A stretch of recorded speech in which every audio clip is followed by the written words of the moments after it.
Hello, नमस्कार. कलिंगड आणलं होतं. बहिणीचं बाळ आहे हे. त्याला कधी खाईन असं वाटत होतं. तर अ, कलिंगड खावावं का नाही असं वाटत होतं. गेल्या आठवड्यात आपण जी बातमी बघितली, तेच सारखं आठवते. तरी पण मी आणलं आणि सगळ्यांनी मिळून कलिंगड खाल्लं. आणि हे कलिंगड बहिणीच्या बाळाला तर इतकं आवडते, तर त्याला पोटभर खावंसं वाटते. तर त्याला पण मी पोटभर त्याला खायला दिलं आणि नंतर मग संध्याकाळी 4 वाजता खेळता-खेळता ही सणाची आपल्या गुढीपाडव्याची गाठी आहे, तर त्याला खायची का म्हणत होते, तर खूप टेस्टी आहे असं म्हणत होता तो. खाते काय उगं खेळत होतं.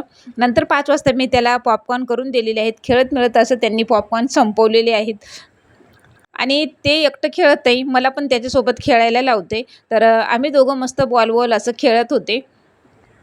बाहेर चल म्हणत होता, बाहेर ऊन आहे म्हणलं आपण संध्याकाळी जाऊया. संध्याकाळचे 5 वाजले तरी पण ऊन लागते. सर मार्केटला गेले होते आणि सरांनी त्याला 2 टी-शर्ट आणलेले आहेत. एक ब्लॅक आणि एक रेड.